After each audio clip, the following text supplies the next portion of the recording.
Yes, bonjour. I want to thank Perisol Academy and Dr. Petro Romeo for inviting me to share with our clinical experience. I thank the previous speaker for giving us a great basic science background. So as clinician, after we learn about the knowledge, we must put it into practice for our patients. So for me, I'm a clinician, a rheumatologist and internal medicine. I have a clinic in Singapore, and we see about 60 to 80 patients a day. And we also have rehab services next to our clinic. And today I want to share with you some new possibilities. I think as yesterday, Dr. Torre mentioned new possibilities. Today is a new day, the second day of the Congress. I believe we have new strength for today, and today we are learning new opportunities and new possibilities. And what we learned today, I believe, when we bring back home to our clinic, will give us new results. So that is the purpose of the meeting. And as Dr. Torre shared about this paper, during the last 3 years, we have been in email communication with Dr. Petro, and I received this paper in February of 2022.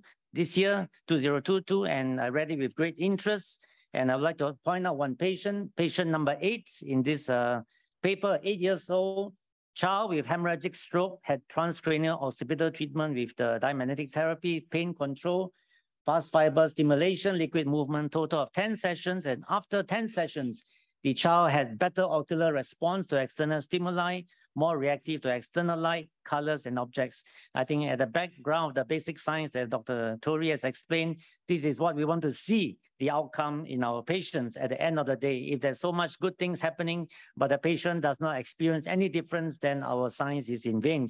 So with that, there was reading this paper, a new possibility came up to me, and I have a similar patient, although older. So in my mind, I say, let's go for it. And that brings me to the patient presentation today. In Singapore, we have a Chinese, Malay, Indian patient mix. And this is a 46-year-old Malay patient.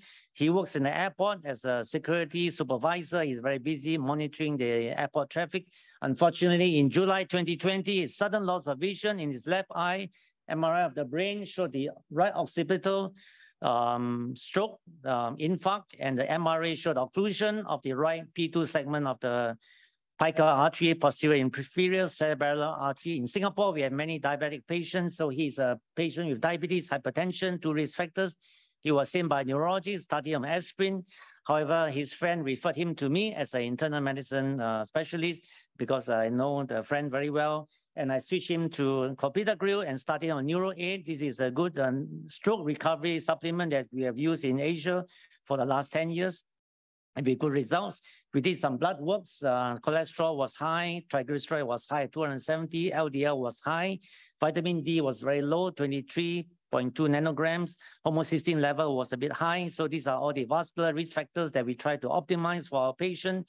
The anti-cardiolipin antibody were negative. We added phenylfibrate, vitamin E injection and therapy. Over the next 1 month, there was improvement in the vision, and he was quite happy. And September 2020, we added astaxanthin, which is a good ocular supplement, and there was further improvement. So this was his visual field, according to the patient, at July 2022, right? At the time of the stroke, it was a hemianopia. After 1 month of treatment, 50% improvement. By September, we can see the lower part defect has already improved. And in October, there was a further lifting of the visual field defect. However, after that, there seemed to be a plateau in the visual field recovery. We added some other supplements like nattokinase, which helps in blood circulation. There was a further lifting of the eye plateau. It was already 1 year after the stroke. We know that there's a time window for intervention. We gave him something to lower the homocysteine, which is also a vascular risk factor. He said about 5% improvement for the next 2 months. At the end of 2021, it was status quo. So after reading the paper by Dr. Fabi, sent to me by Dr. Pero, I discussed with the patient that this just a case report with diamagnetic therapy. Do you want to try it? So his response was, let's go for it.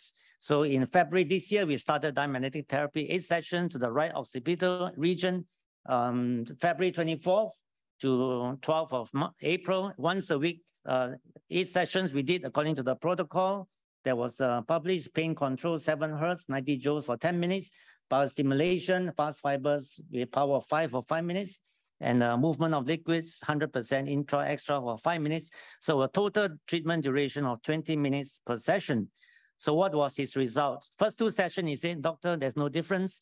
But after the 3rd session, he said there was improvement, reduction in his eye fatigue. His head was lighter. He felt better. According to the own patient's word before the CTU therapy, after driving to work from 7 a.m. to 10 a.m., his eyes will become tired. After 3 hours, he has to rest for 1 hour. But after the CTU therapy, I can work until 2 p.m. before feeling tired and eye strain. So the quality of life for the patient after the CTU treatment improved. So after 8 sessions of treatment, he said he's less headache, his head is lighter. Time to visual fatigue improved further from 2 p.m. to 3 p.m. And he has improvement in his visual field defect. And this is the one in December, as we said. And then in February, this was drawn by the own patient. And 1 month after the 8 sessions of CTU, we said that the visual field defect kind of straight and also lifted up.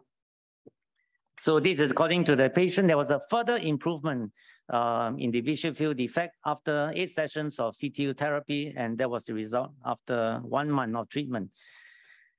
So after discussion, he rested for a month and he agreed to start for another maintenance course of 6 sessions from the 25th of May, every 1 to 2 weeks. He completed 2 sessions so far, and he said the eye fatigue has reduced. This morning in my clinic, he just completed his 3rd session. So I think from this clinical experience, as Dr. Torres has said, the neuroplasticity, the ability of the brain to reorganize itself both in structure and in function. And I think for a patient with stroke, there is an intervention within the 2 years time period. I think at the acute phase, even in the subacute and the chronic phase, I think there's a window of opportunity that we have to use a non-invasive diamagnetic machine to help our patients recover with stroke. And just to quote the article, the CTU machine delivers a broad spectrum of electromagnetic frequencies which selectively stimulate the biological tissues according to the proper specific frequency bandwidth, including the parenchyma, muscle-skeletal tissues, nerve fibers, and cell membrane. And I like this statement that was made in this article. Nevertheless, in the rare disease article, we may consider that though the limited improvement can positively change the quality of life in such patients. And that's what we want to see in our patients, recover faster and better. They can go back to work. Our patient is a young working adult and his role is important. I think the role of CTU can be used even earlier in our patient. We use only after 1.5 years of his stroke, but I think in the early acute phase and also even before the chronic phase, the usage of diamagnetic therapy can further improve the patient quality of life and bring recovery. So in Singapore, we have many stroke patients. In our Singapore statistics, almost 9,000 stroke patients a year, which works out to 25 stroke patients a day, which is 1 patient having stroke every hour. So at the end of this 2 days conference, there are already 48 new stroke patients in our country, because in Singapore, we have high incidence of diabetes, hypertension, all the cardiovascular risk factors with the good food in Singapore. So I think these are some of the things we can intervene for our patients with stroke. So with that, I would like to conclude that the role of diamagnetic therapy in stroke rehab and recovery deserves further study. We have a strong basic science background, as Dr. Torres has mentioned to us, many basic science studies. And now it's for us to bring the basic science to clinical practice and to see our patients improve in their quality of life, in their rehabilitation, and in their recovery. So I'd like to end with this quote by the former President Ronald Reagan of America. Every new day begins with possibilities. it is up to us as clinicians, scientists to fill it with the things that move us towards progress and peace. Grazie. Thank you very much.